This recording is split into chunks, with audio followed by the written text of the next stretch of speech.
Welcome to Conscious Wave of the highest order of greatest wisdom, deepest insight.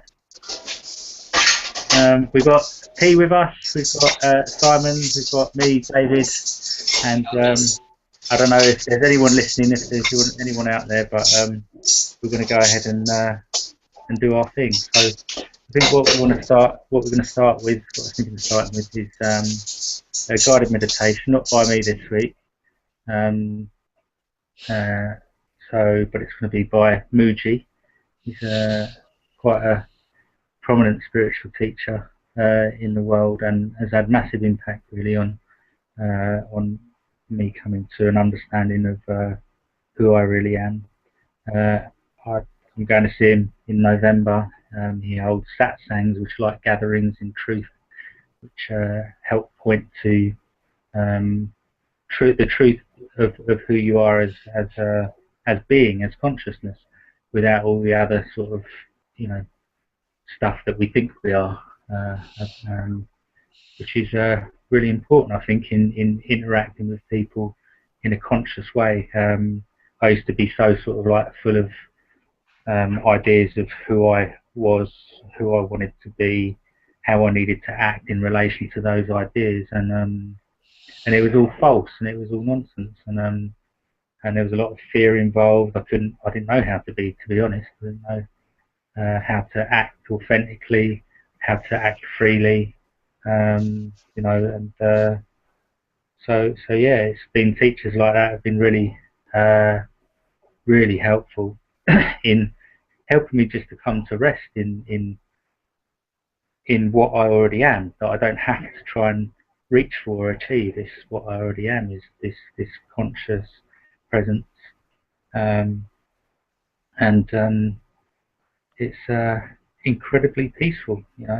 Funny to think that I was always searching for that peace in substances and relationships and activities and stuff, but no, that's not the case anymore. So we'll start with this meditation. If you want to join us, I didn't really test it out to see if it's going to work, so I hope it's going to work.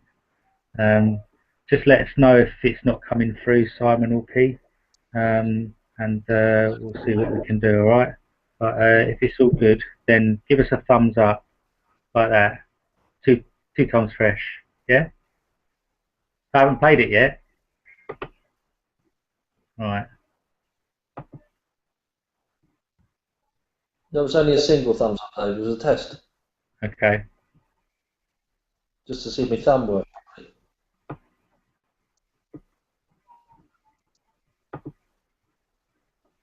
Hear that?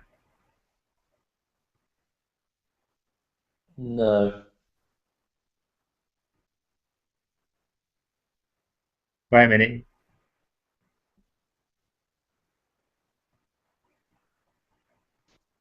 Take your headphones out. To me?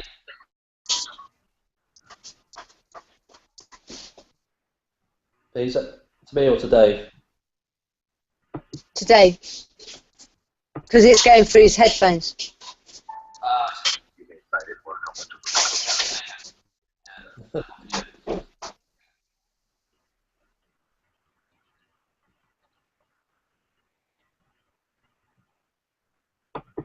Straight away notice that make any effort or go anywhere to notice just the natural feeling of being. Can you hear that? Yes. It's not coming from somewhere else. Okay, I'll start it again. It's simply here.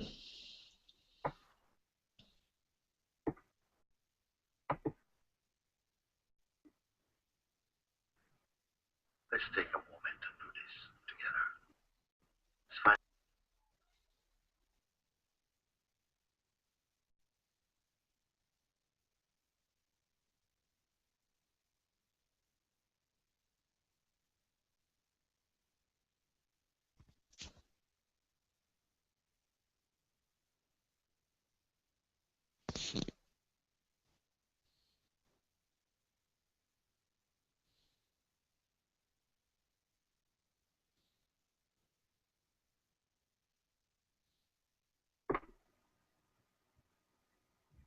Can you hear that?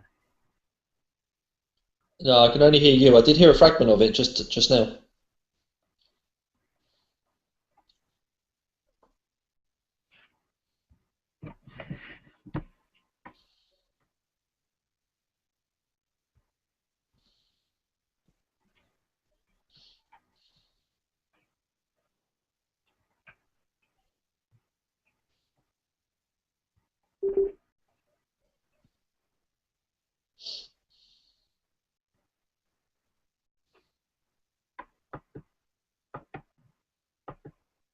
So you weren't hearing any of that? I heard a slight fragment, just a sort of scrap Okay. of it, and then it went off. We'll do it through through my Bluetooth speakers. Okay. It's always important to have a backup plan. That's great, brother.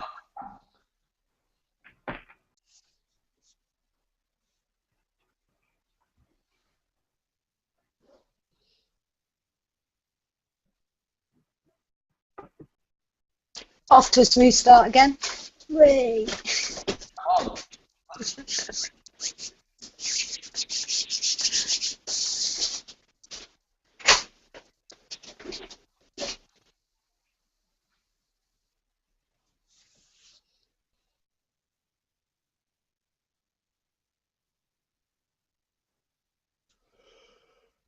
Let's take a moment and do this together.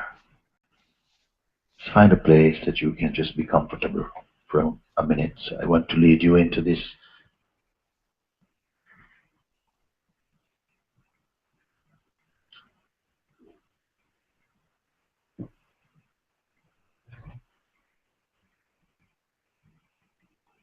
It doesn't matter if you're sitting on the floor or on a chair or you want to lie down, it's okay. Just be comfortable.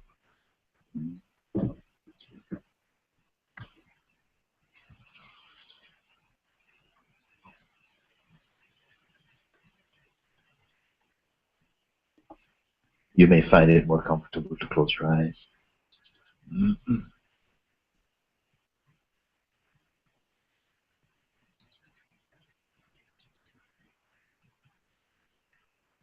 Straight away, notice that you don't have to make any effort or go anywhere to notice just the natural feeling of being that is present with you.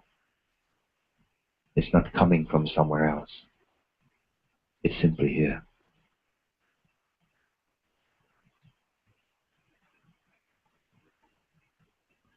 Bring your attention only to this place, which already is here.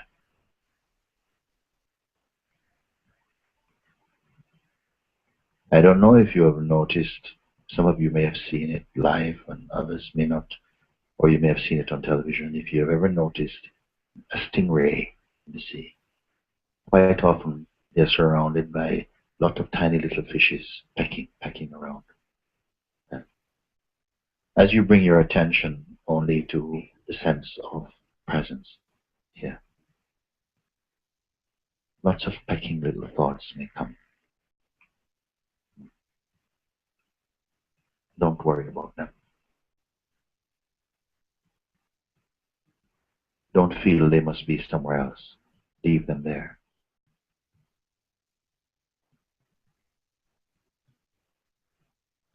There's a natural easiness with yourself like this. Perhaps the attention by habit wants to drift towards some activity, like what will you do later today, or what's going on at home or something. Notice this, but stay only in the noticing. Don't follow any thought. Just be here.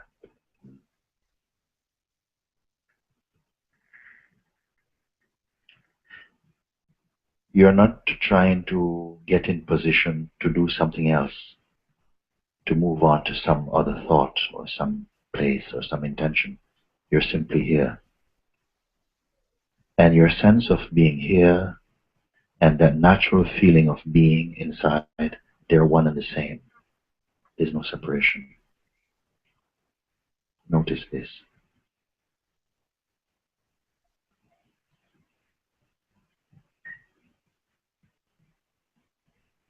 Whatever is felt in the body, just be aware of it.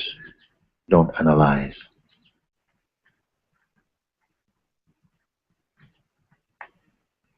Look, but don't connect. Stay like this.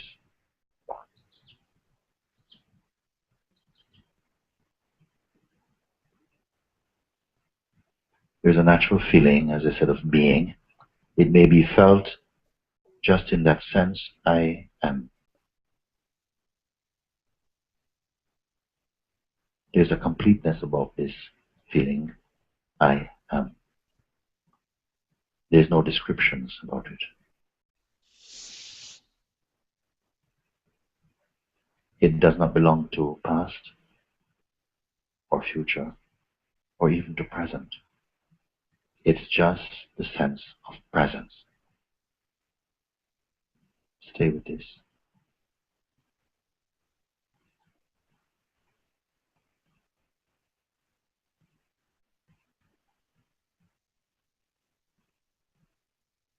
If you feel a feeling of sleepiness or tiredness in your body, it's okay. Don't identify with this.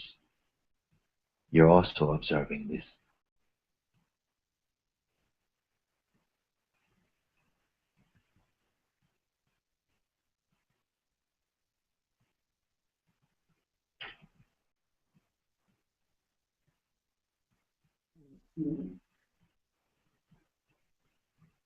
Whatever images may come in the mind, they're just images on the screen of consciousness.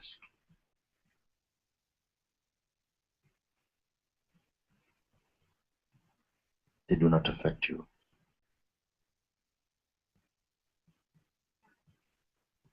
Be like the screen on which images are projected. If there is a huge fire on the screen is not burnt by it. If there's a waterfall, the screen will not be wet.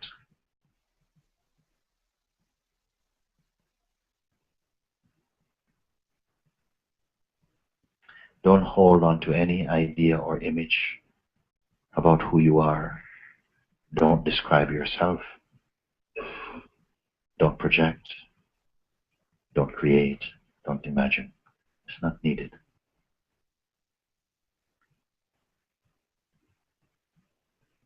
Notice that effortlessness.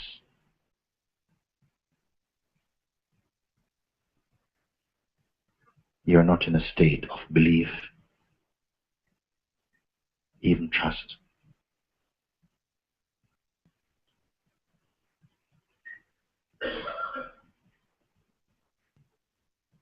What is being noticed requires no effort.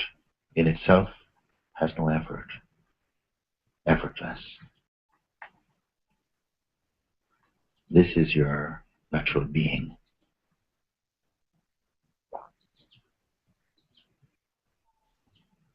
Even the sense, I am, that subtle knowledge or knowingness,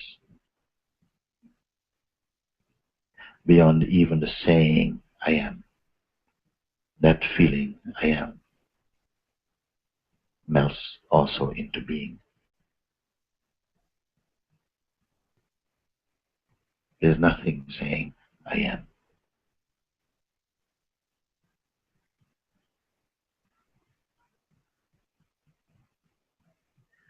Notice also you're not in a trance.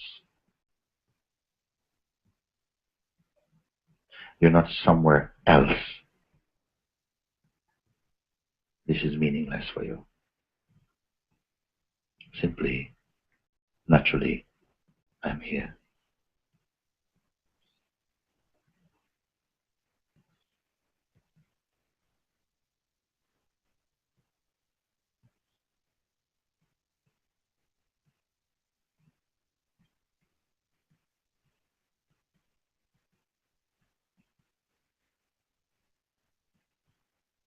There is no one who is benefiting from being here.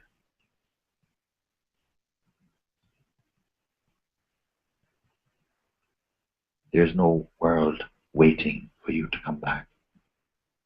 Simply, you're here. There's nothing to control. There's nothing to fix. There's nothing to change.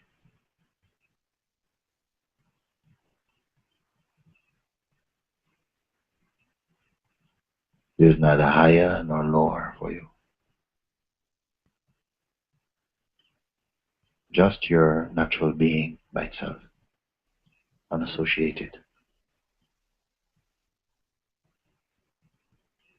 informationless.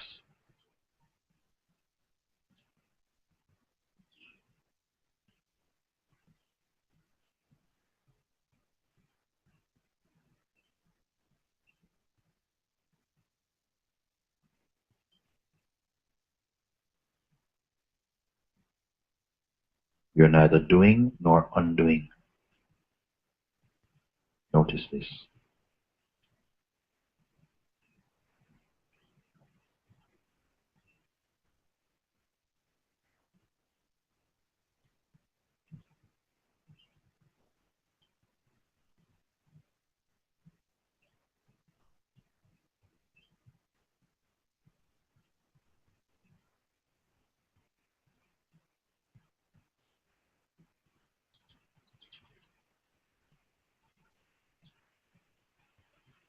Notice the sense I.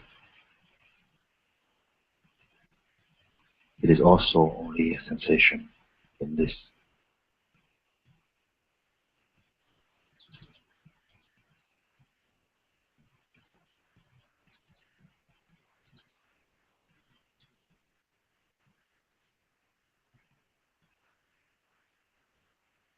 There's no need to try and visualize any image here.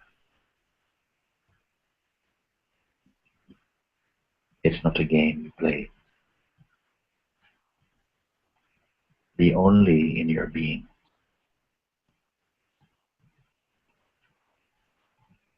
All associations come later.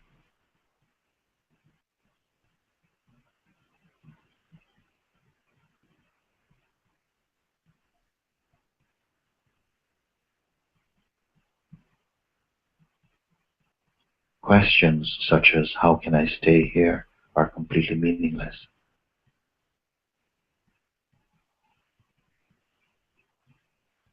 For whom are they who will come and go from here? These are mere ideas.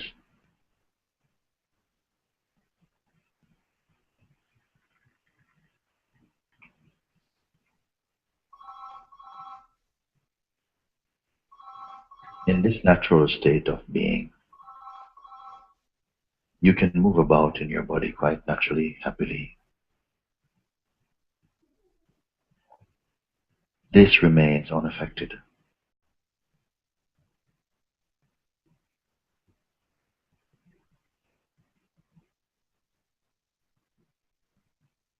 You can notice this. There's nothing to control, maintain, project, catch hold of. Only natural functioning, unfolding by itself.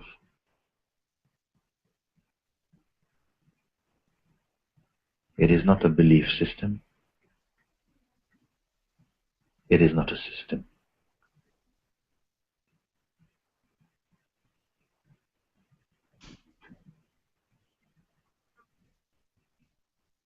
If you have to answer the phone, you cannot come out of this. This is just a thought. If you meet someone and a conversation takes place, it doesn't take you out of this. That would just be a thought. If such thoughts are believed, then they become your experience.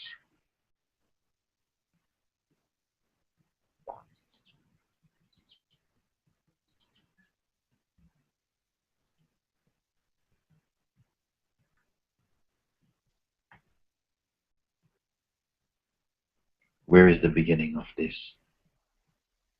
Where is the end?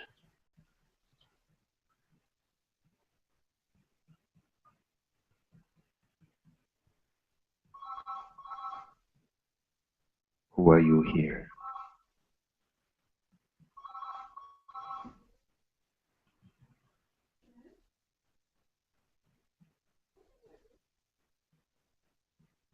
What descriptions can fit you?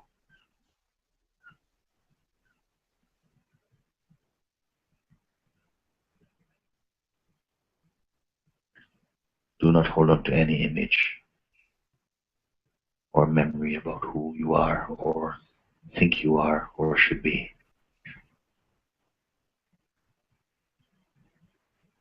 This is your natural mind, natural being.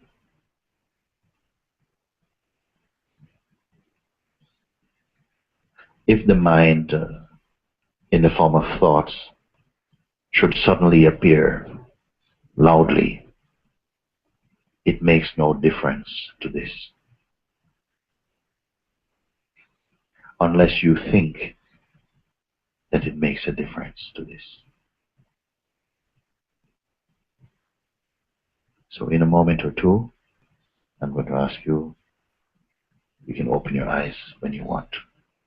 It will make no difference.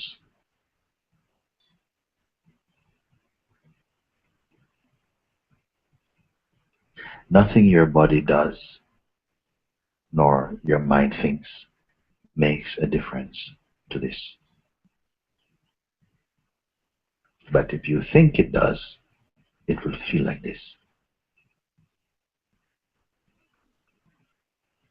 Do not be afraid of thoughts. You do not need to identify with thoughts to use thoughts.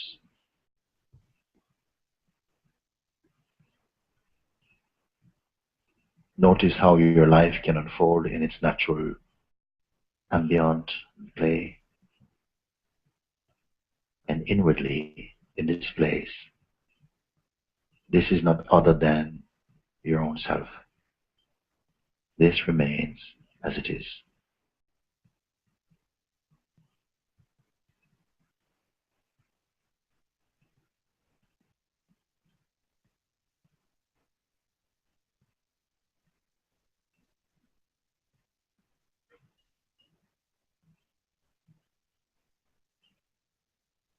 Now as you open your eyes, you will see that the quality of inner silence and presence remains like a subtle energy inside this body.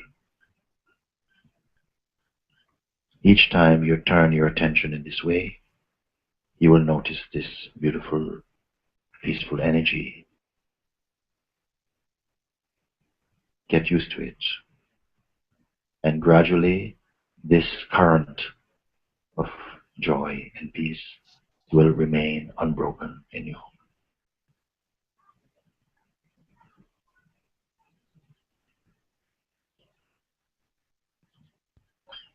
Don't try and tell anybody about it.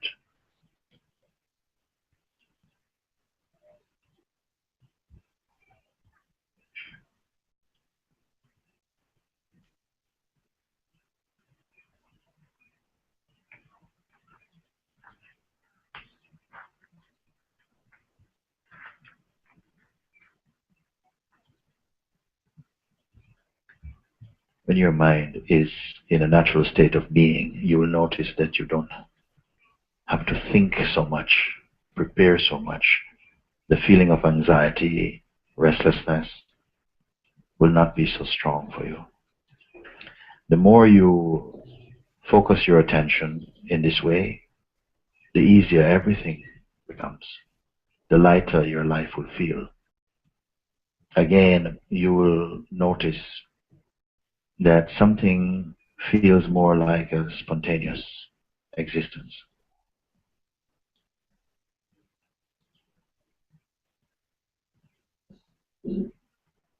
What you have tasted and allowed yourself to experience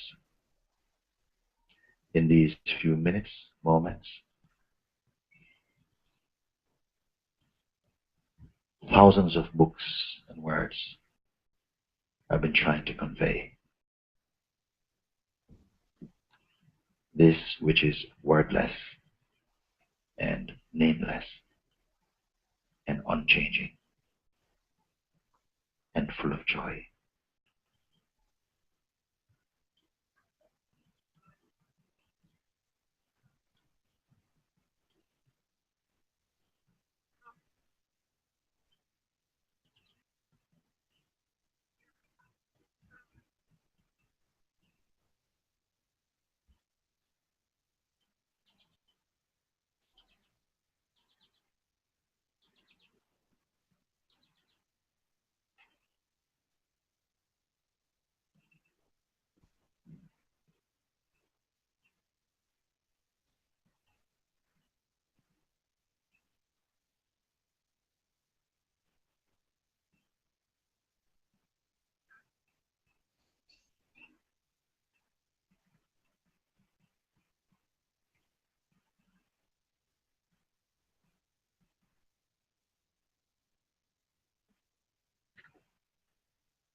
I'm just taking Cameron's PE kit down.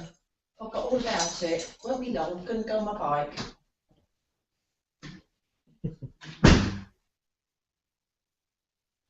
My mum giving me information. Cool. What a way to finish. Where's she going out on her bike? God only knows. Oh, It's yeah, I think so. The bike that I fixed. cool. So how did you fare with that? You got any comments about it? Anyone want to say anything about it, or was it just a lovely experience? It's just really nice. I like it. It's a very relaxing meditative way about it, honestly. It's nice to take time out to just be, as he's suggesting all the way along. I like that idea about the stingray and the pecking. Those pecking fish. Yeah. As the thoughts.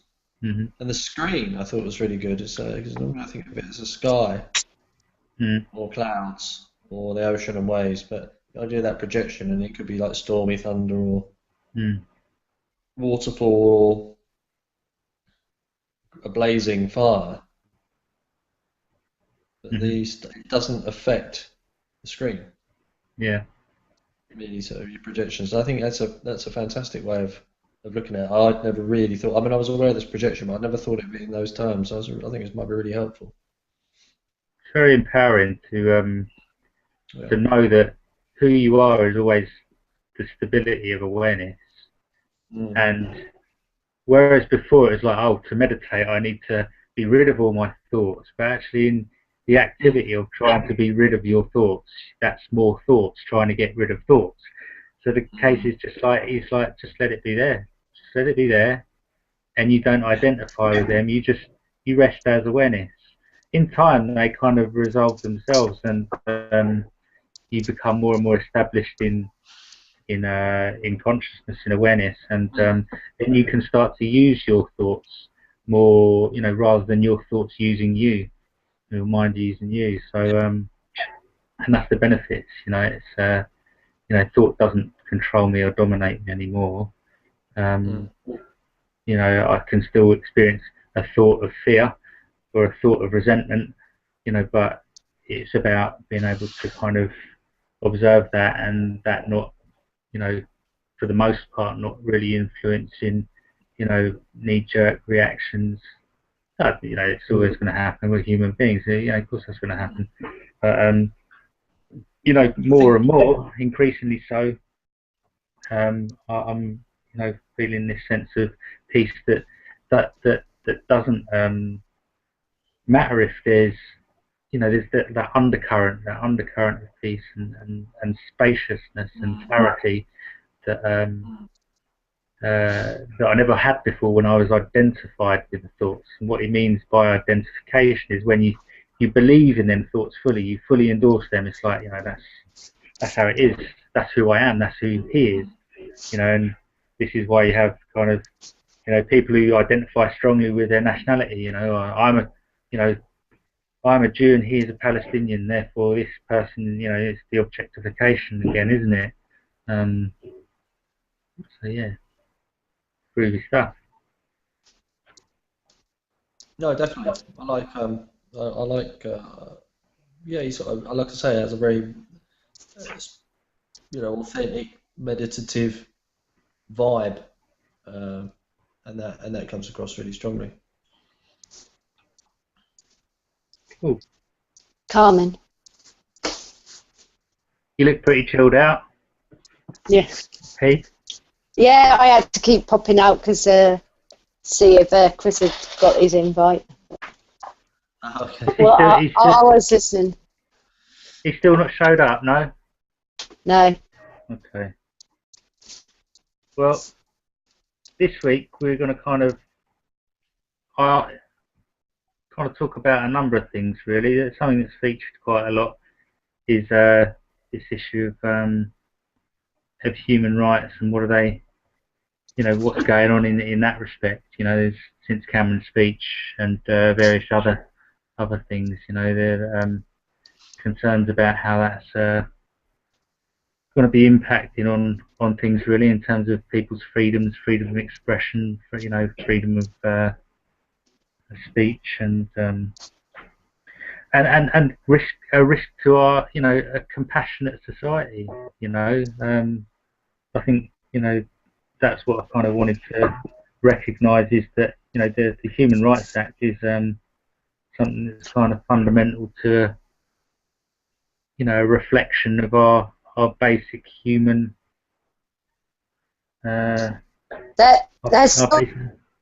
there's the opposite school of thought that seems to think that if we lose our human rights, we will get common law back and we will have our common law rights. But there is no way that a Conservative government is going to risk taking away our human rights to give us more rights. That's what they've got planned. They've got, that they will not abide by common law just because they get rid of our human rights. They will always have another backup plan. So by saying that we should allow them to get rid of our human rights is actually probably what they want you to think. There is some mention of that British Bill of Rights instead, but it would come with qualifications and they wouldn't really listen to the European Court anymore. That's what's planned, isn't it?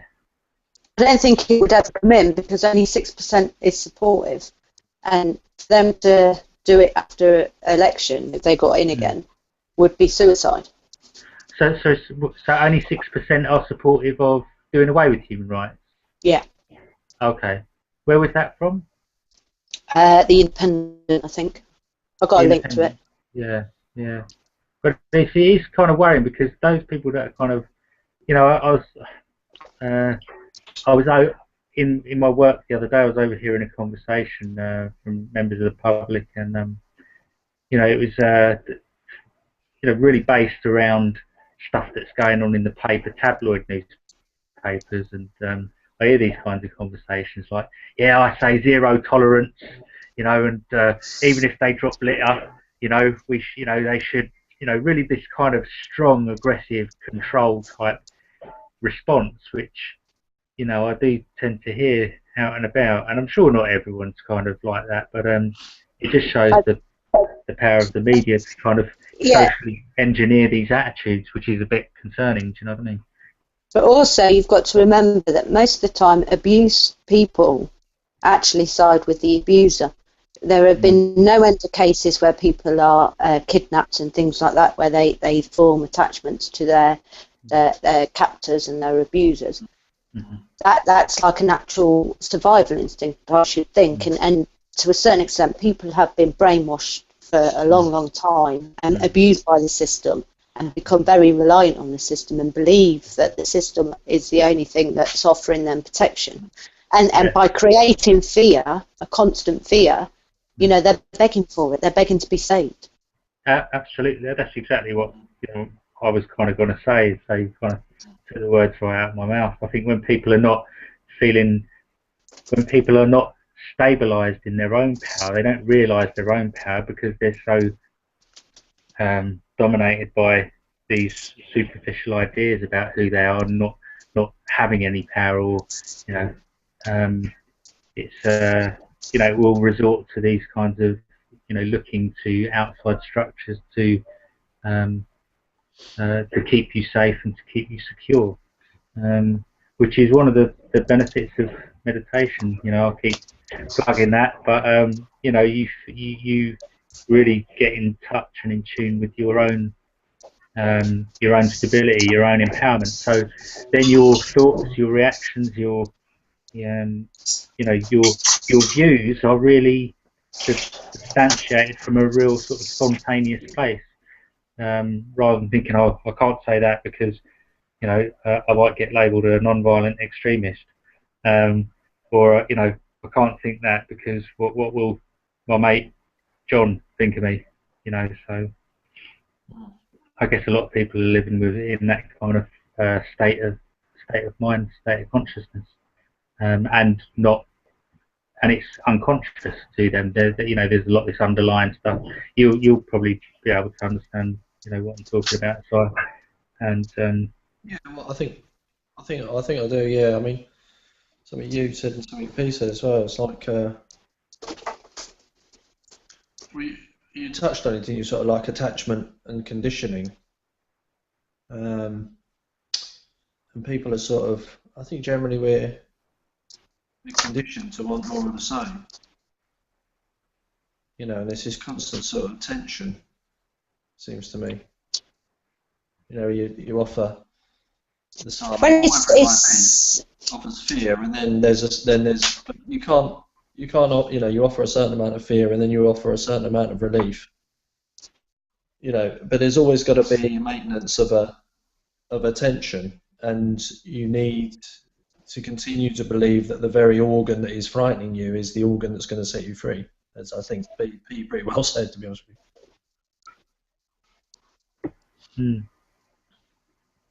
Now, I was talking earlier with David before we went live on air. I was talking about how every cell has two phases. They have a phase of being a growing and growth, and preservation of life, defense.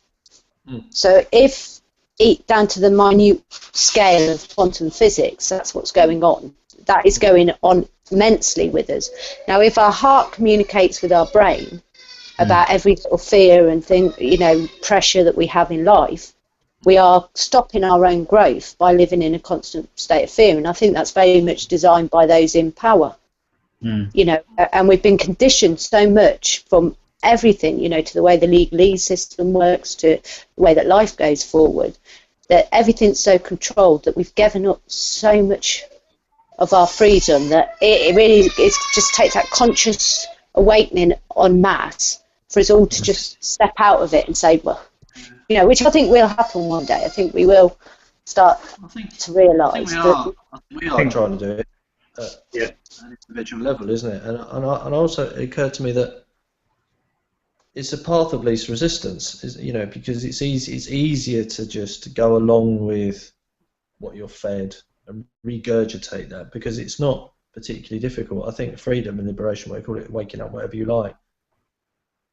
I mean, in spite of what you said, David, and the thing that Mooji suggests, is that it does take quite a lot of hard work and inquiry and going against the flow and the grain, which is not the path of least resistance at all. It's hard work. And so, perhaps, I mean, I don't mean that in a bad sense, but a lot of folk, including me, quite lazy. There's easy to go along with it, and you think that these people are clever, and so they must know the crack. And I think a lot of people believe that one way or another.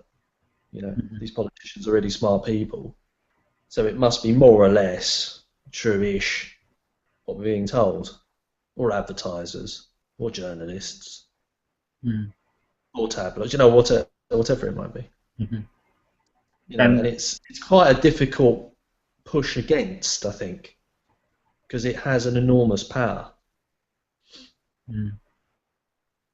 Yeah. But I think, you know, like you said, I think we touched on last week. I mentioned quite a lot that the internet and the accessibility and this growth and this spreading, this growth of ideas and this spreading and this broadcasting and sharing and propagation of another way, another narrative. Perhaps it's more like this. Is fantastically useful, and you know, and needed. Much needed. I think, you know, there's a lot of, you know, evidence now which is saying that this kind of way of living is not sustainable. It's unsustainable. So, you know, we need to kind of come more into our own power collectively, rather than defer to these kind of power structures which you know, only seem very much self-serving. You know, it's like that. They're not conservatives; they're self-servitives. That's what I heard. Yeah. You know, so you know, and that's kind of how the capitalist system operates, isn't it? Very isolated, fragmented, kind of a reflection, really, of the egoic mind. You know, very sense of like this world. You know, lots of complex ideas, lots going on, very busy, and then that's reflected in, you know, outwardly in the system. A very complex system, lots of different departments, government departments, and institutions, and bureaucratic complexity, you know, in how things operate and the law, and it's confusing for a lot of people. So no wonder, you know, it's like just sit there at home, watch your X Factor, you know, eat your Burger King, and be interested in superficial stuff that you know, which is quite alluring. I must, you know, it certainly is very alluring, and but people, I guess, you know, people just want to feel that they can be at peace and at rest, and you know, this kind of reality offers, you know, is in some way offering them some security. But I've come to realise that that's really a bit of a delusion, and it's not working out very comfortable for many other people across the globe. And I don't like the idea that other people are suffering as a result of the inequalities I think within the system. I think what's happening is Inequality. Inequalities, yeah. No, just saying what occurs to me. I thought is that everything used to be really sort of opaque, and it was really. But I think a lot of people are starting to see through. You know, becoming more transparent what's going on. As more information becomes, people reflect more. Basically, as things get worse, I think, you know, it seems to me that things have got to get worse before because the cracks are starting. Well, we'll see, won't we? It seems to me that things are going to shatter. Because you hear this word paradigm quite a lot. You know, there is a particular structure. I mean, it's just like, I thought, oh yeah, I'm going to vote. Oh, I hate the Tories, I don't like them. I mean, I'm not alone in that, you know, for example, as a personal view. But I'm not honestly no more convinced by any other ideology on offer. Labour. I mean, you know, it just. I think like Iceland's got it right. Sorry? Iceland. Well, like Peter Andre. And Switzerland with their universal basic income seems to be a good switch over to a cashless society. Have you heard of that? I have, yeah, and Dave, and I was really taken with it, and it seemed to me, just a fantastic notion, because when you start to look at the sort of things that will reinforce, and the sort of things that the mentality that will foster, and the actions that that's likely to foster, seems to me that that is, completely at odds with what's going on at the moment, which is vanity and fear. Just what I think probably what we can do is, like, for any like new listeners, they might, these concepts and stuff might be new to them. So just describe the basic income, P, in a nutshell. It's about $2,800 a month, and it's paid to every person in Switzerland, regardless of income. You could be a millionaire or have nothing. Everybody over the age of 18 gets that a month. Now that money, there'd be no good. That's happening in Switzerland. Yeah, they've had a referendum on it, and they're just like going through it. There was a big petition to try and get it throughout Europe, but not enough people signed it. So hopefully, when that petition goes up again, people will. What they do then is, if you are an artist or you just want to live on your 2,800, you can. That's perfectly within your right. That money's to pay for your house and your basic living costs. There'd be no benefit offices. You wouldn't get benefits on top of it. All of that's gone. Then if you want to work and gain more, that option's still open to you as well, because you can work. It's just your basic. So you would still have some that would have some more than others, because some would just sit and paint pictures. I would. Some would still be very driven to, earn more. So, but as a transitional period into a moneyless society, I think it's a good thing, because we're at a point now where we have to ask ourselves, is our right to live purely based on someone having a job for us? Because most jobs can be automated nowadays, and the workforce could be drastically cut. So we have to make a conscious decision. Is the right to human life based purely on someone having a job for you? If it's not, universal basic income is the only way forwards.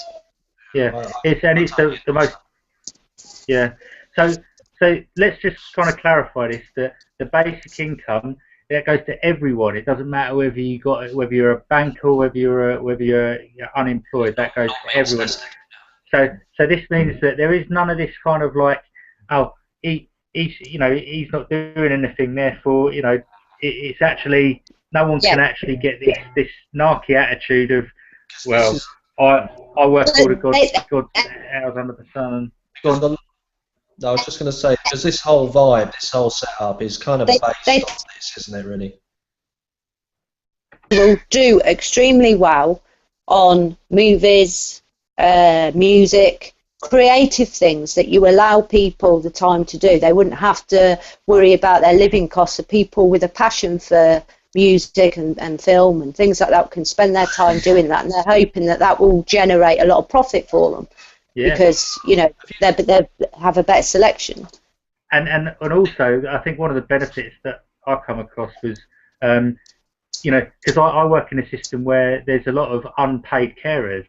So there's people that are dedicating, their lives to caring for a loved one, and there ain't much for them in that game. In terms of sort of meeting their own needs. If you've got to care for a loved one, 24 hours a day, 7 days a week, and you're getting, I don't know how much, about 50 quid a week or something for carer's allowance, it's not really cutting it. So people like that wouldn't be under stress to get an income. People quite easily look after a loved one without any of the sort of financial worries. So those kinds of things are important to bear in mind as well. And we'll just we have a go on.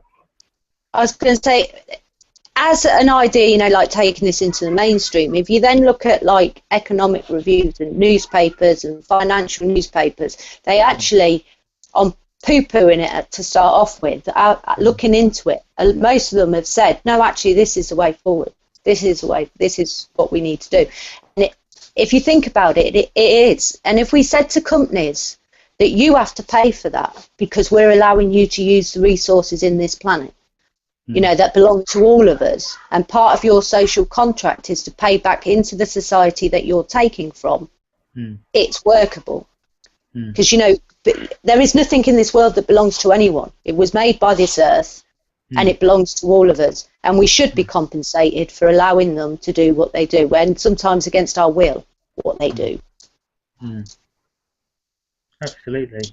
And so the basic income, I think, is being talked about as our basic, you know, right to life. I mean, nobody chooses to get born in. Well, that's another deeper spiritual conversation, right?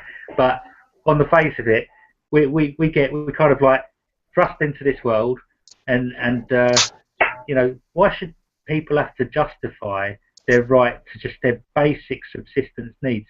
You know, I think I mentioned something in one of my comments on Facebook this week that, you know, we wouldn't say to somebody, oh, what has that starving child in Ethiopia contributed to the economy? You know, you'd feed him or her. You know, it's a basic human compassion to want other people to have what they need and not have to justify their existence through doing some menial manual work just to justify a company's profits. And let's face it, the hardest workers are the lowest paid throughout the world. Yeah. The hardest workers are the lowest paid. The hardest workers in this country are the lowest paid. The idea that you work for your fortune and capitalists reward hard workers is absolute bullshit, because those people on the top pay, they work very few hours and push a few bits of paper around the desk.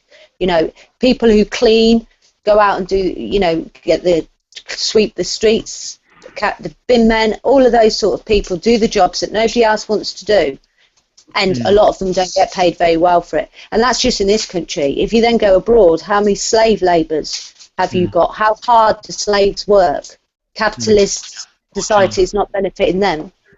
And basic income would be an equaliser, wouldn't it? Because the impact would be people wouldn't need to have to resort to jobs that they didn't want to do. So that means that those kinds of jobs would elevate in their it would end our slavery. So it would end slavery, yeah.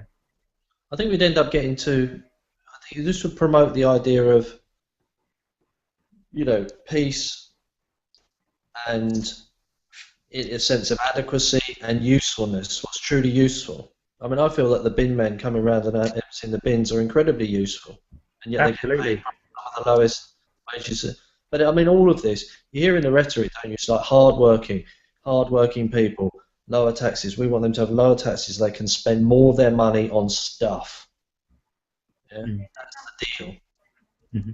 That's the rhetoric. It's about hard-working, and these benefits people, you know, they're receiving your money. This is taxpayers' money that you're paying for these individuals that don't want to work. So this discourse is absolutely crucial to this, you know, us and them.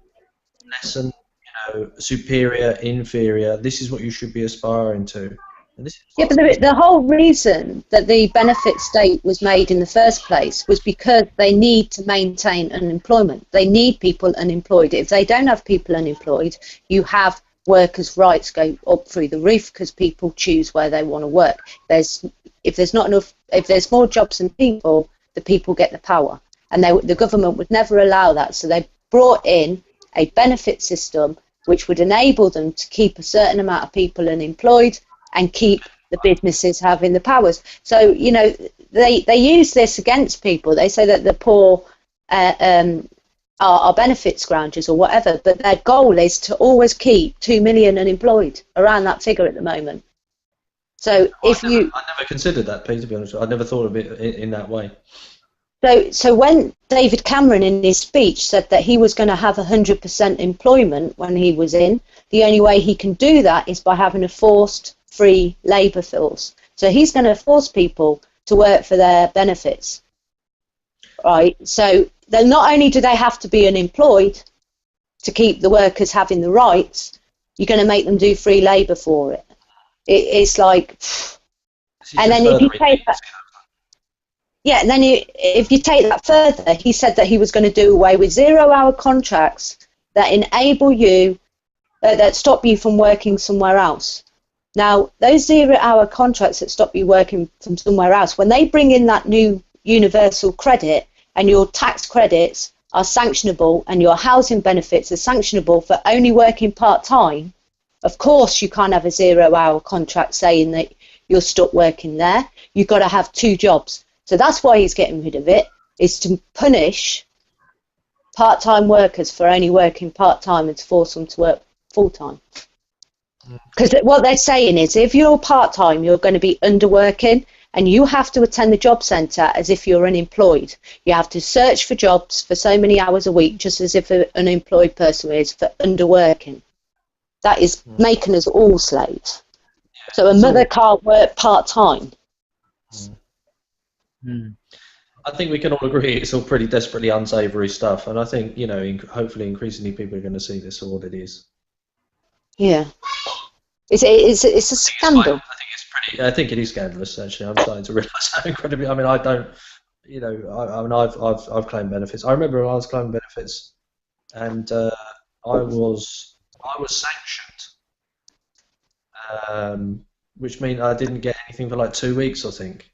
I mean, after that, I got a job. I got quite, you know, I got backed off to France, and it was fine. But the point is that a lot of people aren't going to be in that position, and the whole thing was nasty, and I felt honestly sort of like, you know, that the whole idea was to try and dehumanise. I really did think that.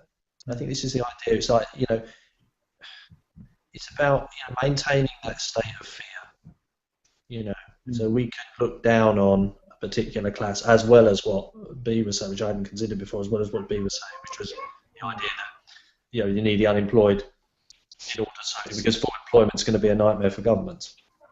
I mean, talking about the dehumanising aspect, I had an experience that really launched me into getting involved with ways of action in the first place. And it's kind of the what's the phrase? The straw that broke the camel's back. Is that the phrase? Right? Yeah. Because I was, you know, I had a friend, and his benefits were sanctioned, and he was really trying, really eager to get, you know, to get into work. And it was a simple mistake. I think his phone hadn't saved or something, an appointment, and he'd missed it. And it was such a brutal thing. And I ended up going out and buying this guy some food. And I thought, I've just paid twice. I've paid for these, you know, I'm happy to pay tax into a system if people are going to be looked after. But then if I have to go out and pay again because a brutal system has removed his only means of buying himself food, and in my mind that you know, was a massive human rights breach. You know, that benefits office, under policy from government, are consciously they know that he's not going to have any money to buy food. You know, that's the ultimate consequence. So effectively, our system is consciously starving people when they sanction their benefits. That is what it equates to. There is no making no bones about that. There is no dispute. That is what is happening.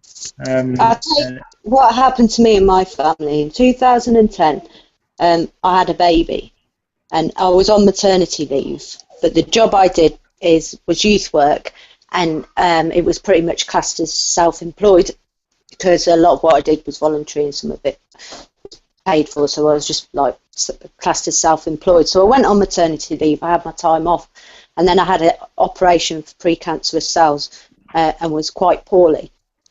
My husband took some time off to look after me, and then he went back to work, and then he lost his job, and then we went down to claim benefits, and because of that year that he hadn't worked enough for the contribution-based insurance, because he'd been taking care of me, we got refused benefit. They didn't consider us for non-contribution based. We went to tribunal, but still the tribunal didn't look at non-contribution based, and we lost both. We've got 4 kids, and we spent over a year and a half without any income at all.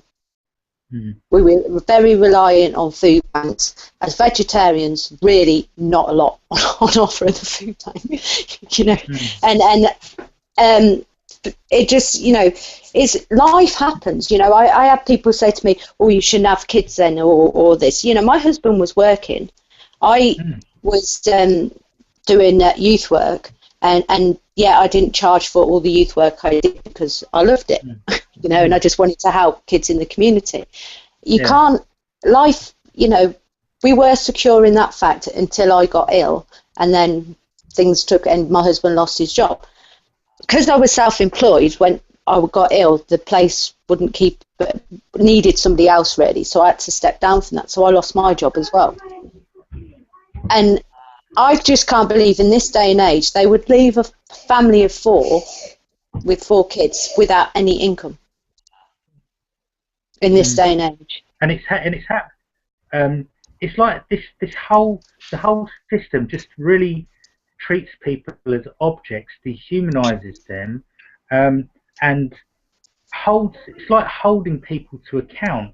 Like, you're to blame for the situation that's arisen. You should have, you know, and you hear this repeated by, you know, by people. You know, this kind of such a, you know, lack of compassion. I think that's what I was thinking, actually. Is this compassionate or is it not compassionate? You know, UK's got a ton of money. You know, this is not we are not a poor lot. And I think it is what BP just said, which is obviously, I would imagine, is quite typical. I'm sure that's happened to a lot of people, and to be able to fall through the net in that sense in the UK 2010, 2014 has to be a scandal. it is a scandal. And giving focus to such a minority of people who, like, you know, they try and kind of beef up in the media about, you know, these work shy benefit claimants and people that, you know, are cheating the system. Which I think I've got some YouGov statistics somewhere. I might come back to them. Go on. This is a vital component of the narrative that they have to spin. I mean, do you remember the welfare, you know, shopper benefit cheat adverts that used to be on the television? I mean, it was just, I knew when I saw those that things were bad.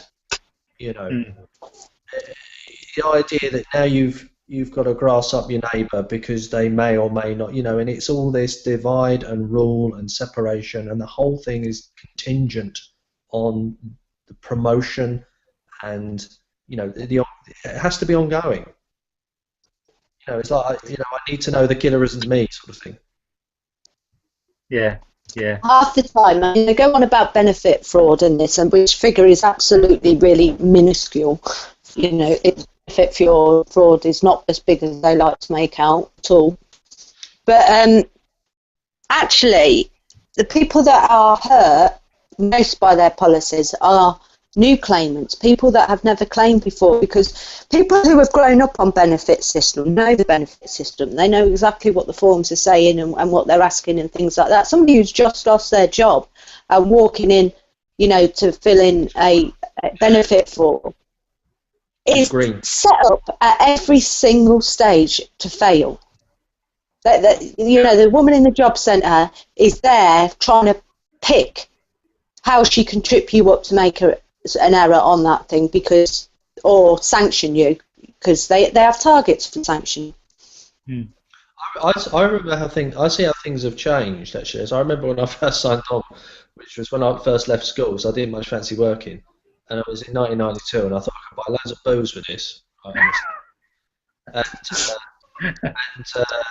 those was in your bad days, mate, weren't they? When you... It was a selfish, lazy, indolent, alcoholic buffoon. I admit that. That's out there now. Okay. Thanks for your humility. That's all right, no worries. And I remember going in, and they said, "Have you done any work in the last 2 weeks?" And I'd go, no, and they go, sign here, and I'd leave. Mm. That was it. I guarantee you that signing on took 30 seconds. Yeah? Mm. Now, what's that? That's a long time later, isn't it? 20 years later. I mean, things have changed enormously in terms of how difficult it is. Like BP said, there's targets, there's sanctions. You know, it's just become so much more difficult. But I people mean, are the whole claim form, do you understand this form? They never set out the legal terms and the legal definitions of the words that they're using. There isn't one person who signs that form that really actually understands what they are signing, because it's never been explained to them. Because a lot of the time they're giving up their data protection rights, they're giving up all kinds of rights, but it's never explained to them. No, of course not. And an ignorant population, again, is easy to control. Just feed them this narrow narrative, that they can sort of. But you know, a lot of people will be pleased to hear Cameron say that he's going to freeze these benefits. I think, including child allowance. Is that right? Child benefits, Yeah. If he's going to which freeze has these, already been freezed for, what, 2 or 4 years? well, that I don't know, but there's going to be a lot of people that think that's a damn good idea. Unfortunately. And this is the thing, yeah. I mean, they really will think, well, I pay my taxes, I don't want to da-da-da. You know, so they've bought this wholesale. A lot of people have bought this wholesale.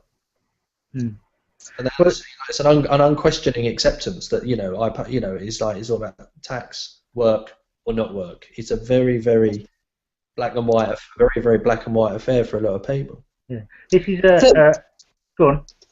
I was going to say, but people are going to start losing their homes, and people are going to find life a real struggle because wages are not keeping up with inflation.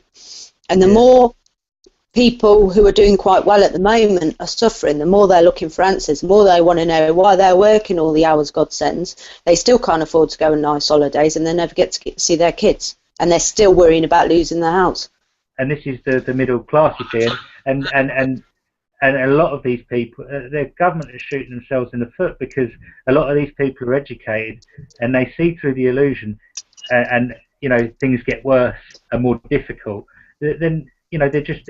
Are they not egging for a revolution? Are they not egging for a revolution, or what? I mean, people are, when people start losing their homes. I think the smoke and mirrors are being exposed as what they are, really. And increasingly, more and more people think. But do you think some of it is like that we don't recognise these faults in our own ego and our own self, so therefore society as a whole is sort of like pushing these issues to one side? We all have the capacity of great love, we all have the capacity of great harm, but we don't really address either side. We just ignore it because we'd rather not accept that is within us. It's like when we look at somebody that really winds us up, half the time it's because that's what really winds us up about ourselves, reflection. I remember a guy called Blonde Dave that Dave and I know said, if you spot it, you've got it. And I thought that's one of the shortest phrases that says perhaps a great deal, says an enormous amount. Whereas why I'm always concerning myself with a speck in my brother's eye when there's a bloody great beam in my own. Yeah. The point is when you take personal issue with that, I think that's when it's within you. It's possible to see egoic how the ego operates in another without actually feeling like that riles you in any way. It's like you can see it, but you yet remain unaffected by it. And I think there's a difference with that. It's I think when you kind of that speck in the other, your brother's eye. That's when when you can't. When you've got a level of awareness that you're able to kind of within yourself to not. You can see that kind of fault in another person, and sometimes it's in a loving way. Bring that to their attention for their own benefit. Doesn't always work in the most easiest of ways, but yeah. I think so, yeah, this is what we're trying to do in this society. Is bring people's attention to these issues that are causing great suffering to vulnerable people. Because of the lies and the conditioning that people are being conditioned with through the media, through public perceptions that are engineered. And I just want to kind of give you some stats here from the YouGov poll last year on social security, right? So what Britons think on social security. So 41% of social security goes to the unemployed, right?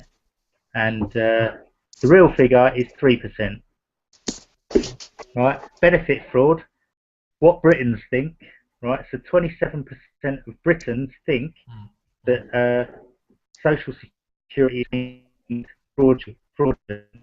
So 27% of us British people that social security is paid fraudulently. And the true figure is that 0.7% is claimed fraudulently, right? So there's what else have we got here? 31% of the population of British people, Britons think that 31% of the population are immigrants, right? And the reality, the official figure is between 20 million immigrants. 13% to 15%. So you can see there's a massive disparity between what people, and this is an official survey.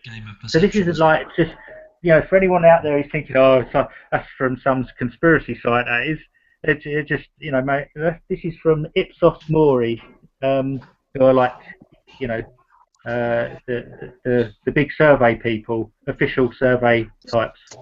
And but this is the problem with newspapers and the stories that they spread and the fear that they spread. And when they go on about benefit fraud, let's look at the real fraud. Let's look at the tax avoidance and tax evaders. That bill is estimated at 120 to 150 billion a year being squirreled out of this country. Now, a lot of those companies that are not paying their taxes, their low-paid workers get tax credits. Now, tax credits has to be one of our biggest benefit bills after pensions, I should think. And that is paid because businesses do not pay high enough wage. Now, I can understand with a small, little self-employed person, they might need a bit of help paying their wages, and I've got no issue with that. But when you've got the likes of Tesco's and that, reporting billions of pounds worth of profit while tax credits are being paid to subsidise their low wages, the real benefit scroungers are the corporations that are having that handout rather than pay decent wages. Yeah. And it's all spun. And the trillion people, this doesn't get talked about, and this is why we have shows like this, to bring it into the public consciousness. I don't know if we're going to have any viewers, we might have one or two, but the point is we're trying, right? We're trying to kind of raise consciousness in some way. But 2008 we had a 1 trillion that was of our money that was used to bail out banks because they were too big to fail. We need to keep talking about that. That's 1 trillion of our money, and actually. But how they could have bailed out those banks if they'd have gave that to paid off a load of poor people's mortgages, down at the bottom, or bank loans, paid off a load of bank loans, freed up money for people to spend and boost the economy. The banks would have got their money, and it would have helped a load of people out of debt on the way. But instead, they just gave it straight to the bank, and they never helped one single citizen in this country when they could have. And that's it. It's always about the business. But I think it's this idea of responsibility to the shareholders rather than to humanity, or rather than to a compassion. It's a responsibility to, capitalist. Yeah, but I've heard that there's a kind of rule where corporations have to look after the bottom line first for their shareholders before anything else, before human rights or anything like that. That would not surprise me in the slightest. But I'm also going to ask a slightly more fundamental question. I mean, you were talking about, Dave, you know, it's like our money. And you were talking, P, about there being ultimately, I just think it's something you think is desirable, a cashless society. Is that would that be right? Yeah. Yeah. So it's a question of, I mean, so I don't necessarily agree with this, but I know someone said to me, well, it's not my money anyway. Now, he's particularly religious, who said, well, it's God's money. But I mean, my question would be, whose money is it anybody? You know, whose money is it anyway? Yeah. Money is just a symbol. Mm. I mean, whose cash is it anyway? If we don't own anything, as P was saying, you know, is there resources? I mean, you know, someone appropriates them. People think that This is our copper now. Well, you know, why would it be? Why should it be? Yeah. most people think that, like the Bank of England and the Federal Reserve, are government-run things. They, you know, they're very much ran on the news as if they are almost. You know, you have like the Bank of England meeting with the government, blah blah blah. But these are private corporations. These are private businesses. They are absolutely nothing to do with the institution of any country. They are profitable-making corporations. You know, the government really should control who makes the money and control the interest rates. You know, not a private corporation that's out to make as much profit from the population as it can. Fundamentally flawed from the start. Mm. Well, in our favour, not in theirs. Perfect design for them. I just thought, you know, it's like, you know, I mean, I understand to be, I'm not an economist, but you know, this money gets printed, and then you know, it gets put in the system. The idea, it seems to me, certainly Mr. Cameron suggests, the idea is that you have as much of it as you possibly. I mean, that, you know, it's a very Thatcherite view, isn't it? You have as much of this as you possibly can, if you work hard for it, whatever that means. You could work really hard and not get anything. Exactly. So I mean, it's so even that within its own context is a complete lie, because as you've said, the people that work the hardest are less likely are going to have the least disposable income, in fact. It's also this this necessary equation with and I put this on one of, you know, I'm getting David Cameron's surveys through on my timeline, and I commented on something. It was talking about, he made a comment about GDP being blah blah blah, fluff fluff fluff. You know, GDP doing really well, and I said, this is the problem, that you equate social societal well-being with gross domestic product, right?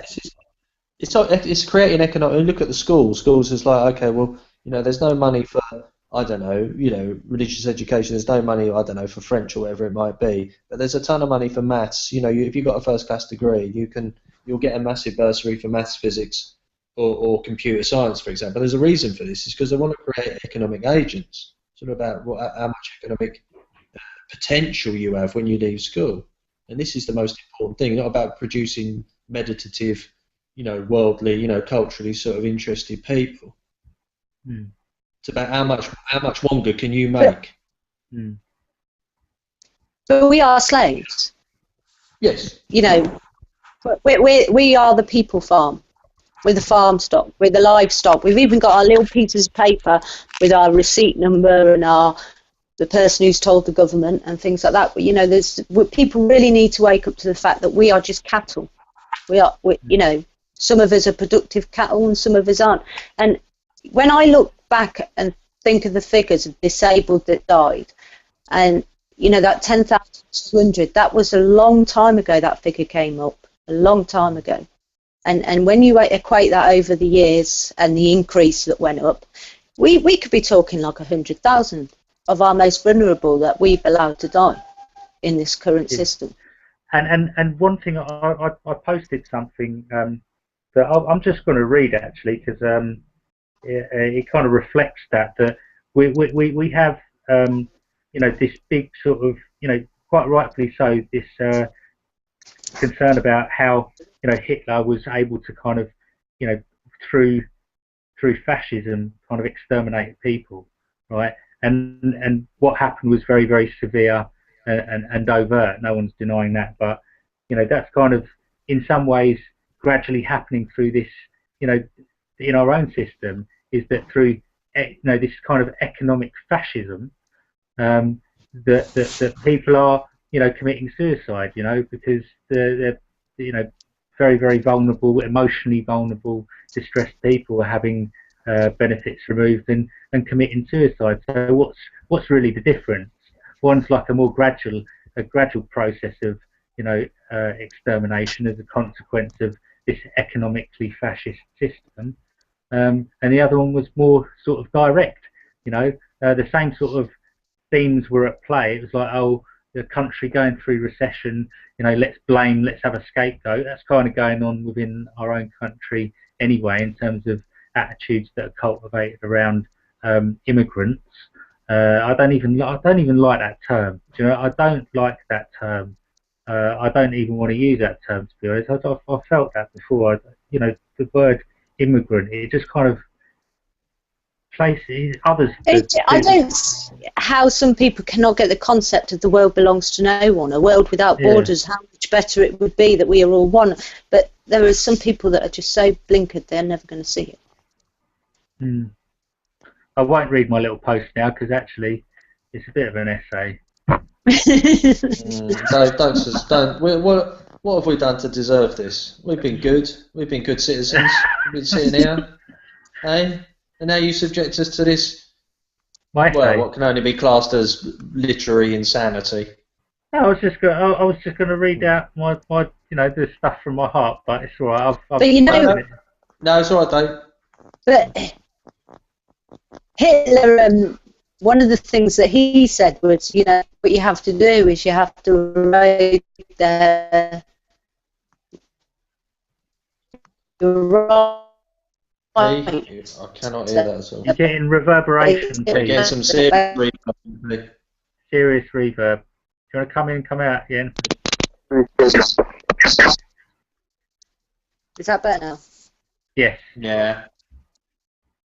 What was it? Sorry, what did he say? Like I missed that.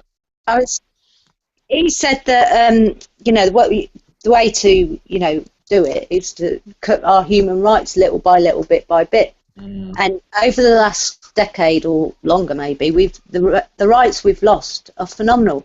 To the point where some kid went to a train station to take photos for a project for school, and he got took in by the anti-terrorist group for taking pictures of, and people aren't saying no. This is, ridiculous. That they're still willing to lose more than that. They've already lost the ability to go and take pictures of certain buildings without being classed as a terrorist. All the time, the promise of lower taxes. A lot of people are going to be fooled by that. But taxes never get lower. No, but I mean, they believe. I mean, a lot of people believe the spin. Like you said, you're talking about the spin. So, at what point do we say enough is enough? Well, I think we are. Well, I mean, I think we are here, and I think people are more than they ever have been, because I think there's been more need to. And I think it's just a question of this stuff gathers a pace. This consciousness gathers a pace just as much as anything else. The more people that buy into it, I don't mean that in any negative sense at all, but subscribe to this new stuff, the more it's a sort of it's a Rolling Stone, isn't it? There's more momentum, hopefully. It is gaining more momentum, and I think we have to, whilst we still see shocking examples of inequality and and government wanting to tighten things up and control things even more, we do see these kind of huge waves and bursts of kind of consciousness in public opinion, in more and more people coming out and coming out in protest. We see the Hong Kongians, as Russell Brand refers to Hong Kongians who are out on the street en masse.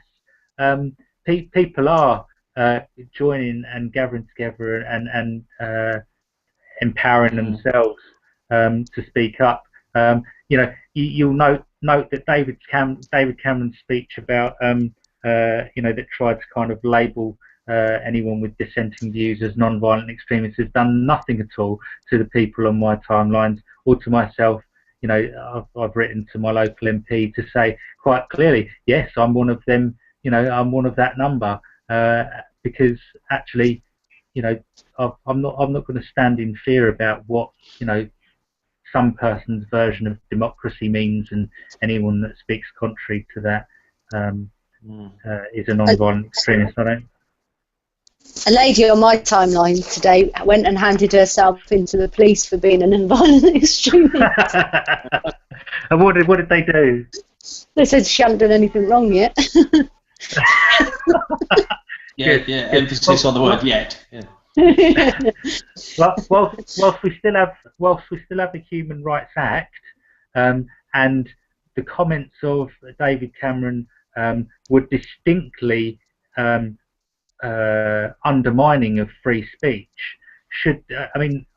I've certainly seen other letters to David Cameron calling him out on that and saying, you're speaking against what's still currently enshrined in law against human rights. So it's a very tricky situation. In my letter, I put his comments were in fact defamatory. There are a lot of professional people who are endorsing the alternative story to 9/11 because it just makes more sense considering the evidence, and to actually label them as non-violent extremists. These are people with professional careers, and under the Defamation Act, that's something that you sow that seed in people's minds that can really undermine some, in some people's minds would undermine that person's professional credibility. So I think that was dangerous, really dangerous words of David Cameron, because there are a lot of people, myself included, that will speak out against that, total undermining of freedom of speech, of freedom of thought, freedom of conscience. So, let's watch this space and see if anyone actually takes. No one should ever take anything just on face value. You should always question, and you should always learn about things. There's a lot of knowledge in this world. We couldn't know it all. So we always have to seek more answers. And to kind of a government to say that it's wrong to seek answers on the official line and not to have transparency of government is actually setting us back a long, long way. Long way. Yeah. I think I've noticed some stuff from Amnesty International, on the Human Rights Act stuff, and they're concerned about how that would set us back.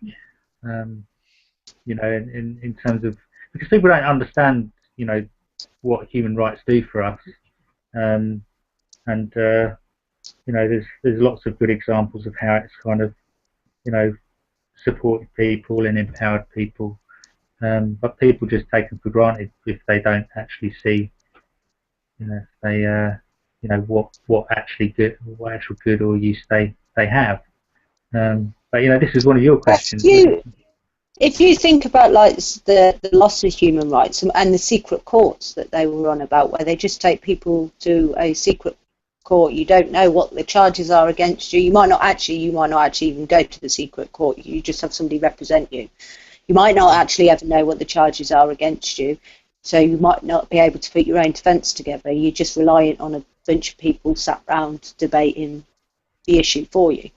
Now, if you haven't got human rights and you're being labelled as a non-violent extremist for maybe being against fracking or other activist subjects, can you imagine how dangerous that is? Nobody should want that as a society.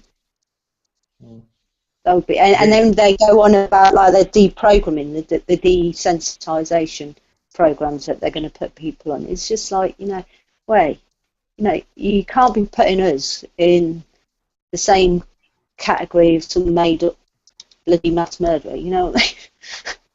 We just shared some links. We're just looking for truth.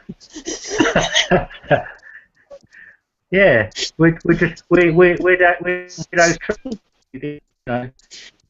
innocuous truthers that just spout conspiracy. What's wrong with us? Yeah. Yeah. We're more rational. There was that study that said Nothing. conspiracy theorists were more rational. Yeah, I don't like the label conspiracy theorist. Yeah. It's steeped in marginalisation. Actually, there was a doctor, Stephen Greer, who talks about this and calls it psychological warfare. It's a psychological warfare tool. How the term conspiracy theorist has been marginalised in our media, and anything that's outside of a particular frame of normality is such as extraterrestrials.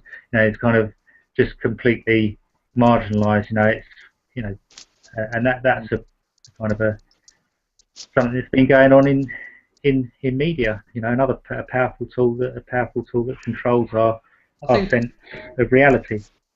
I just remember what I want to say with regard to Hitler. Was it Goebbels was the propaganda minister?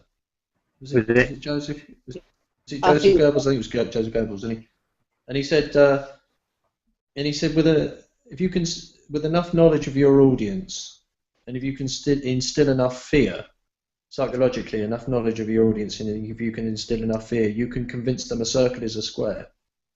Mm. And I mean, and coming, it seems to me that there's, yeah, well, exactly, Dave. So you've been Goebbeled. Well, there's we're all up against a sort of Joseph Goebbels, it seems to me.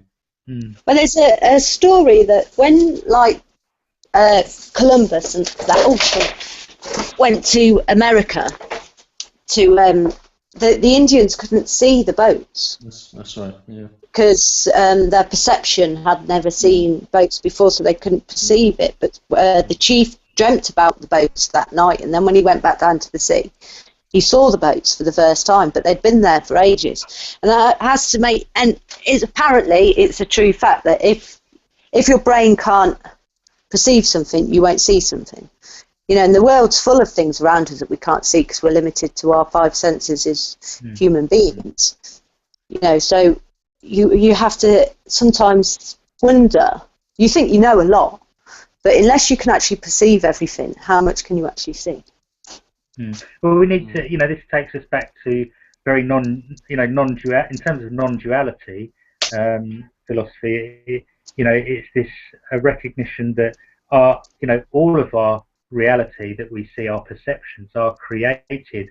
We are conditioned from birth to see separate objects. Initially when a baby comes into this world, it's like the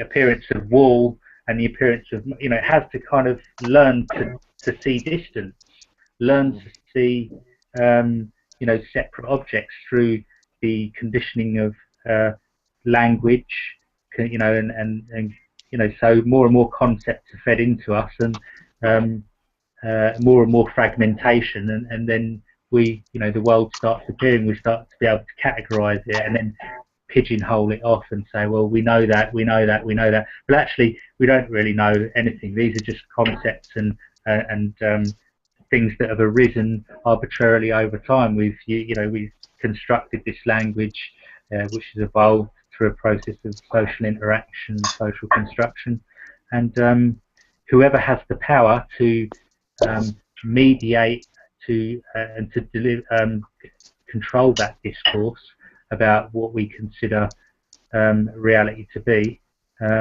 is in a very, very powerful position. Well, I was going to say, though, it's like we're talking about, I think it's P. You mentioned the word emancipation. I'm not sure. He's talking about, is this political and economic and social emancipation that we're so keen on? Is that going to happen? Is that going to happen alongside a spiritual emancipation, or is that going to happen as a natural consequence of it? Would be, because I'm always a bit confused about this. Is there exactly what qualifies me to take certain actions, given, as P says, that my view is only ever partial, and obviously it's like 6 billion, one Earth, but 6 billion worlds. Yeah. you know what I mean? And I can't take account of the other 5,999,000 that goes on, you know, separate realities that necessarily exist. Mm-hmm. So, you know, what is it right for me in terms of community intervention generally as well? You know, it's a humanitarian intervention where it's an armed intervention. I get the feeling if we just fucking leave it all alone, because it seems to me it only ever makes it worse. You let these things follow their natural pattern and stop being so bloody patronising. Do you know what I mean? You don't need. And I was thinking, people say, well, I need to get out of the way. It's a sort of spiritual thing. So as long as I get out of the way, everything will be right. What does that really mean? You know, because there's always going to be an element of me in anything.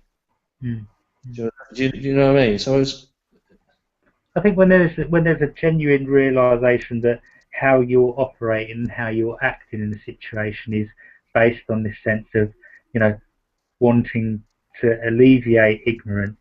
You know, when you see it, you know, it's like a spiritual act to kind of, you know, to see, you know, the basis of compassion, to see suffering and to want to alleviate it. When that's the genuine sort of motivating force, then that's cool.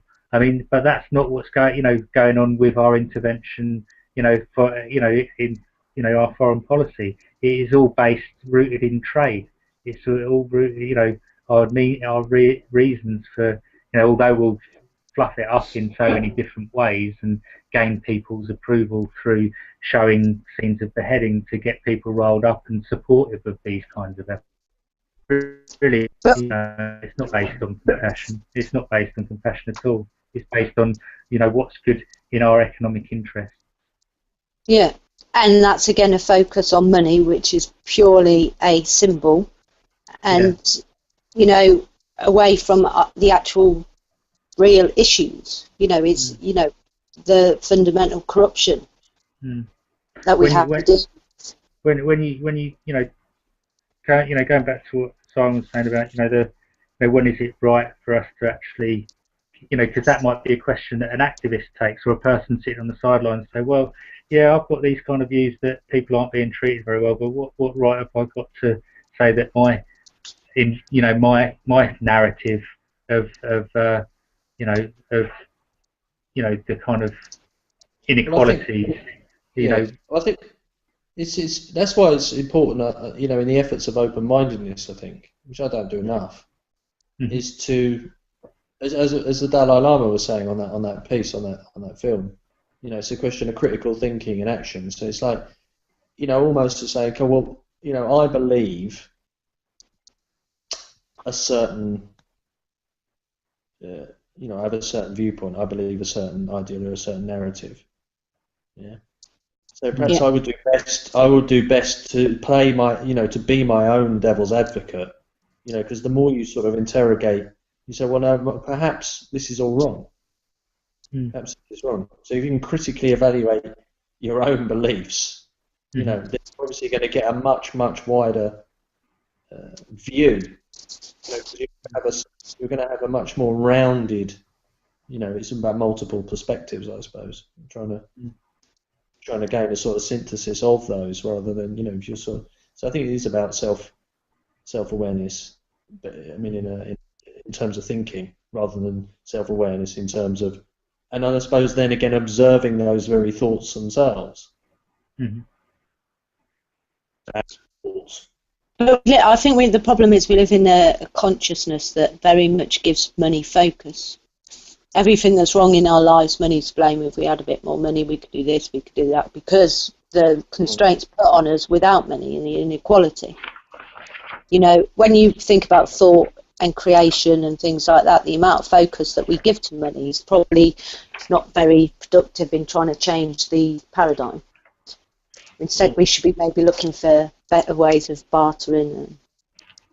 Well, I think you know, even this is it's a means to an end. You know, I produce such and such and such, whether it be sort of mechanical or creative, whether it's just a sort of, you know, perfunctory sort of pedestrian sort of process, or creates a lot of, you know, requires a lot of thinking and creation, and, you know, sort of meditative sort of intuition. Hopefully, there's going to, and that will express itself through that, or that will be a force for expression. But there's even I think even a lot of that is the idea that okay, but how much is it worth? What can you flog it for? So it's always at some level a means to an end. It's like, what's it, because if it's not got any real monetary worth, then it's not really worth that much. Well, where I used to live, we used to have a favourite club, and it would start. A favourite club was for the whole town. You didn't pay, you joined. You got 5 tokens. Those tokens you could use for favours. Now, you had plumbers on there, you had hairdressers on there, you had babysitters, dog walkers, all things like that. You could go out and spend those 5 things and never do a favour for anyone else, but you'd never get any more coins back. Once they were gone, they were gone. But if you wanted more coins, you had to do favours for other people. So I would look after someone's child, they would cut my hair. And that worked really well where I used to live. But of course, you always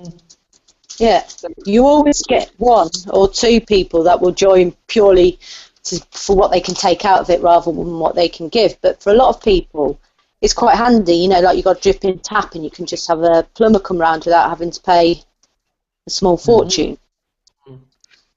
So those people that just came in and took then, what happened to them? Did you flog them? Well, they were run out of by wild horses. Did you put them in the...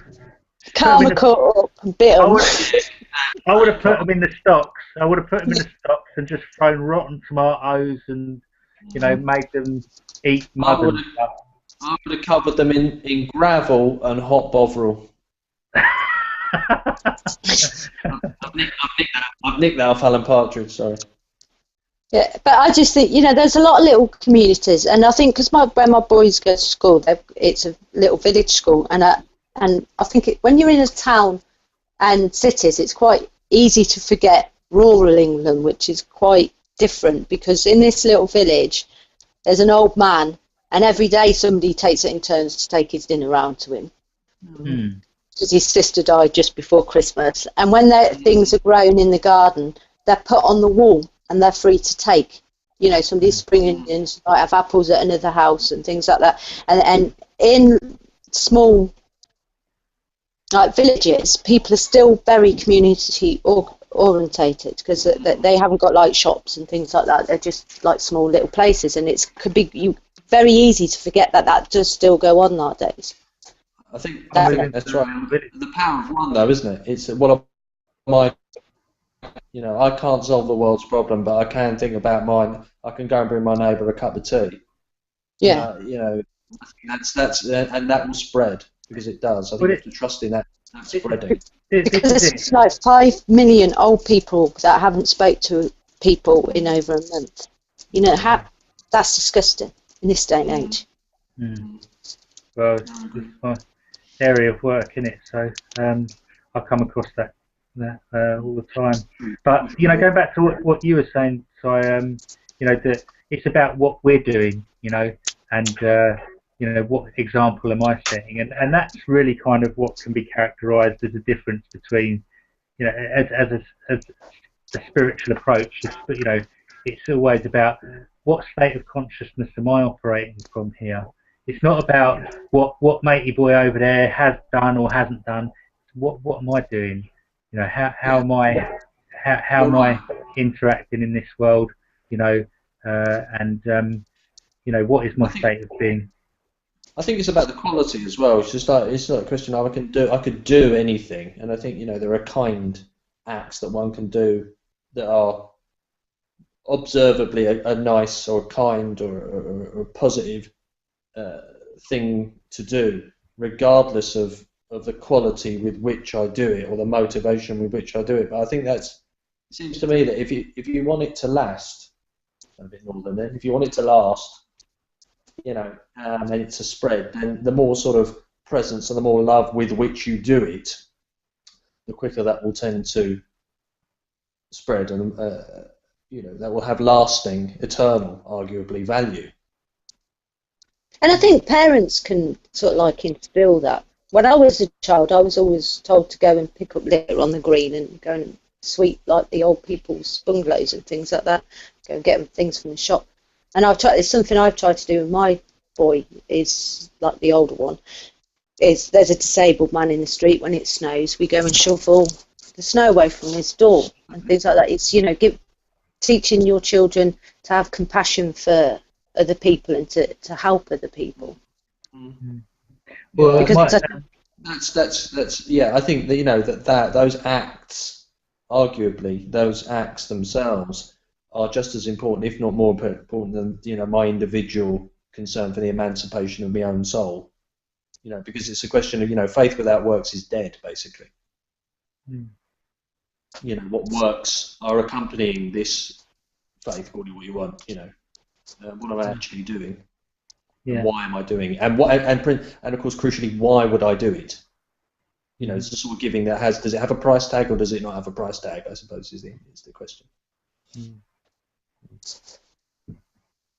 I think, you know, when you're coming from a place of absolute realization of who you really are as a conscious being, then I think naturally these actions come, rather than this sense of, I've got to do this because I've got to earn my meal ticket to heaven. Brownie bag. Yeah, you know, when you kind of just resting without any narratives, and this is why, you know, I've really felt the value of like the stuff, the you know, the Mooji meditations and non-duality, because it puts you in touch with that sense of love and, you know, this sense of wholeness that is already present, this sense of peace. And so the only natural it makes you more sensitive, you know, to what's going on around you, to your environment. So rather than make you like completely detached, which in some ways there is a detachment there, but there's also, you know, you also become more sensitive and loving towards other people's suffering and their pain, and want to do something about it as a natural thing, not trying to be the big, you know, trying to be not trying to be spiritual, you know, because it's expected of me, you know, and you know, you need to kind of reinforce this sense of spiritual identity. It's just a genuine sense of, oh, you know, this person's suffering. That doesn't sit right with me, you know. But I think most people, sort of in fairness to perhaps the more non-metaphysically minded viewers or absence thereof, you know, we're going to recognise suffering. They're going to see suffering. They're going to go and alleviate suffering. You know, they've got absolutely no knowledge of Mooji or Buddhism or metaphysics or Advaita or anything. You know, they're going to.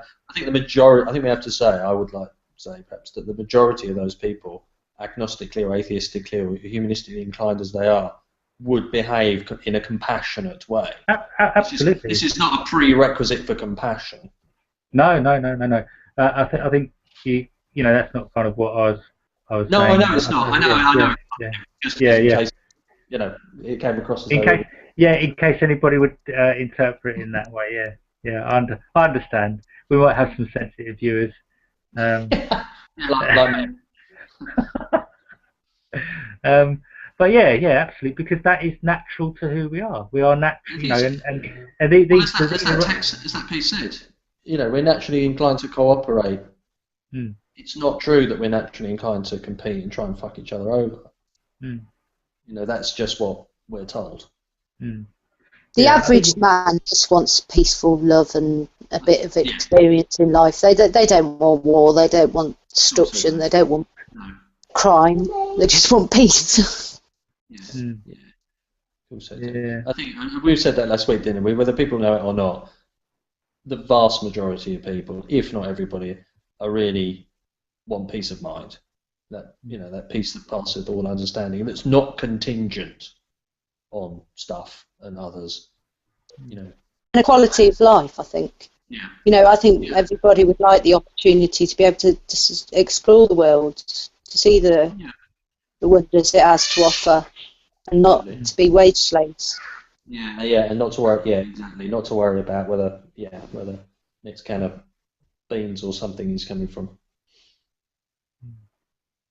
No. Cool. Well, that's a lovely, I think, a lovely ending.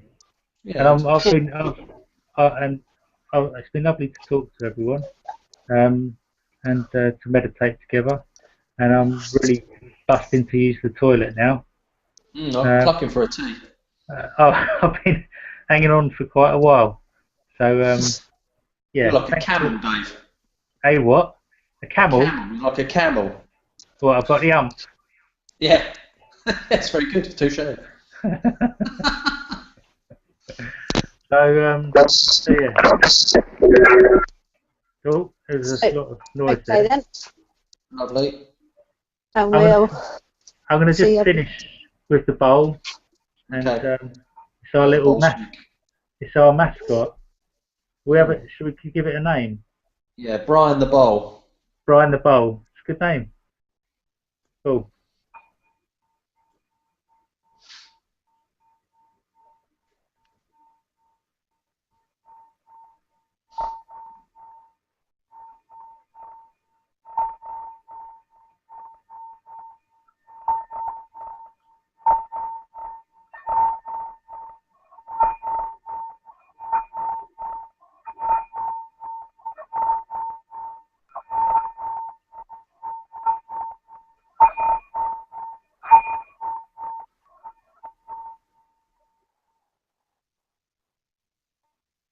Thanks very much.